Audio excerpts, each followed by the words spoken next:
यह लड़कियां सांप के बिल में गिर गई थीं और सारे सांप खाने के लिए उनकी तरफ बढ़ रहे थे। पिता पेड़ की लताओं की मदद से लड़कियों को ऊपर खींचने की कोशिश कर रहा था। तभी अचानक पिता कांपने लगते हैं क्योंकि सांपों की माँ वहाँ पर आ चुकी थी, जो बहुत ज्यादा गुस्से में थी। वो मुंह खोलकर पिता को निगलने ही जा रही थी कि तभी उसका साथी भाग कर आता है और उछलकर कुल्हाड़ी से सांप की आंख पर हमला कर देता है, लेकिन सांप ने भी उसको दूर फेंक दिया था। दर्द के कारण सांप जोर जोर से तिलमिला रहा था। इसी मौके का फायदा उठाकर पिता बेटी को निकालने की कोशिश करने लगता है। तभी उसका साथी वापस उठ जाता है और पेड़ काटकर सांप को रोकने की कोशिश करता है, पर उससे पहले ही सांप होश में आ चुका था और उसको खाने जा रहा था। तभी दूसरा साथी समय पर वहां आता है और भाला फेंककर सांप की दूसरी आंख पर हमला कर देता है। तभी साथी ने पेड़ काटकर सांप को दबा दिया था। इस हलचल से पिता लताओं को खींच नहीं पाते, जिससे सांप के बच्चे लड़कियों के काफी नजदीक आ चुके थे। तभी अचानक गड्ढे से एक आदमी निकल कर आता है और लड़कियों का पैर पकड़ लेता है। उन्हें लगा कि यह आदमी ऊपर चढ़ना चाहता है और वो दोनों लड़कियों को ऊपर की तरफ धकेलकर खुद सांपों का भोजन बन जाता है। पिता और उसके साथी दोनों मिलकर जड़ों को खींचते हैं और बच्चों को बाहर निकाल लेते हैं। पिता बच्चों को देखता है कि कहीं सांपों ने उन्हें काट तो नहीं लिया। दोनों को कोई भी चोट नहीं आई थी और तभी अचानक सांपों की माँ फिर से उठ जाती है। यह देख सारे लोग जंगल से भागकर एक खुले मैदान में आ जाते हैं। तभी दो लोग सांप का ध्यान भटकाने के लिए वहीं पर ही रुकने का फैसला करते हैं। सांप जंगल से निकलकर बाहर आता है, जिससे आदमी भी उसकी तरफ दौड़कर कुल्हाड़ी से उस पर हमला करने में सफल हो जाता है, लेकिन फिर भी सांप ने पूंछ से आदमी को दूर फेंक दिया था। घायल सांप दोनों को कुचलना चाहता था, पर दोनों हमले से बचकर जंगल में भाग जाते हैं और पेड़ के पीछे छुप जाते हैं, जिससे सांप उनको ढूंढ नहीं पाता।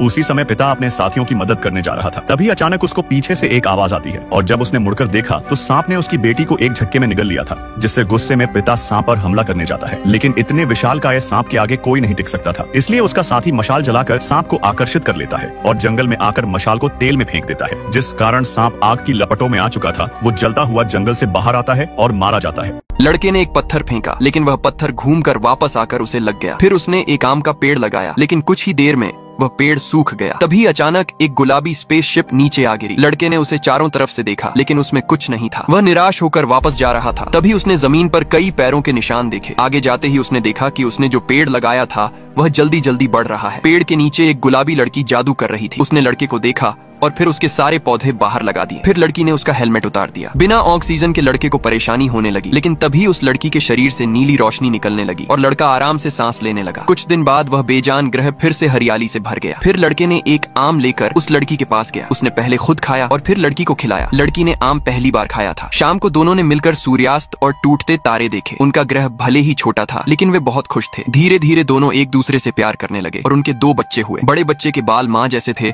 और छोटे के बाल पिता जैसे। सब कुछ अच्छा चल रहा था, लेकिन एक दिन लड़के ने देखा कि उसकी पत्नी के हाथों पर काले धब्बे पड़ने लगे हैं। ऐसा इसलिए हुआ क्योंकि वह ग्रह को ऑक्सीजन दे रही थी। दिन ब दिन उसकी पत्नी कमजोर होती गई। हरा भरा ग्रह फिर से बेजान हो गया। जब पेड़ का आखिरी पत्ता गिरा तो उसकी पत्नी एक रोशनी में बदलकर हमेशा के लिए गायब हो गई। लड़का बहुत दुखी था और उसे सांस लेने में दिक्कत होने लगी, लेकिन अचानक उसकी बेटियों ने उसे जगाया। उन दोनों को अपनी माँ से ऑक्सीजन बनाने की शक्ति मिल गई थी। कुछ ही पल में उनका ग्रह फिर से हरा भरा हो गया और जीवन से भर गया। नीले ग्लास ने तेजी से लाल ग्लास के शरीर को पार किया, जिससे नीले ग्लास के भीतर लाल रंग मिल गई। मगर और भी आश्चर्यजनक यह था कि नीला ग्लास अपने रूप को बदलकर 2 गुना बड़ा हो गया। लाल ग्लास यह देखकर हैरान रह गया। वह हार मानने को तैयार नहीं था और पास खड़े छोटे नीले ग्लास को देख रहा था। फिर उसने भी उसी तरह करने की कोशिश की और तेजी से नीले ग्लास के शरीर से होकर गुजरा, लेकिन यह देखकर वह चौंक गया कि उसने अनजाने में नीले ग्लास को और बड़ा बना दिया, जिससे छोटा नीला ग्लास भी एक बड़ा ग्लास बन गया। अब लाल ग्लास को लगने लगा कि कहीं वह खुद ही अजीब तो नहीं है। तभी उसने देखा कि पास में 2 और नीले ग्लास आ गए हैं। उसने सीधे दोनों नीले ग्लास के आर पार जाने की कोशिश की, लेकिन यह देखकर वह चौंक गया कि दोनों नीले ग्लास भी बड़े हो चुके थे। फिर उसने पीछे खड़े 4 और ग्लास देखे और सोचा कि यह आखिरी प्रयास होगा। गुस्से में उसने आंखें बंद करके पूरी ताकत से उनकी ओर दौड़ा, मगर इसका कोई फायदा नहीं हुआ, बल्कि उसने उन सभी को बड़ा बना दिया था। अब लाल ग्लास को लगा कि उसकी किस्मत बहुत खराब है। तभी उसने देखा एक खाली ग्लास उसके सामने था। हार मानने को तैयार नहीं, उसने एक और प्रयास किया और उसके आर पार हो गया, लेकिन इस बार उसका आधा लाल रंग गायब हो गया। ये देखते ही उसने वापस आर पार हुआ, जिससे उसका पूरा रंग खाली ग्लास को मिल गया। अब लाल ग्लास के पास कोई रंग नहीं बचा था। वह एक लाइन में खड़े विशाल नीले ग्लास को पार करता हुआ सबसे पहले वाले नीले ग्लास के पास पहुंचा। अंत में उसने खुद को उनके छोटे साथी के रूप में स्वीकार कर लिया, बस इस शर्त पर कि नीला ग्लास अपना रंग उसमें डाल दे। अब लाल ग्लास भी एक नीला ग्लास बन चुका था, जिससे उसने अपना पहचान खो दिया।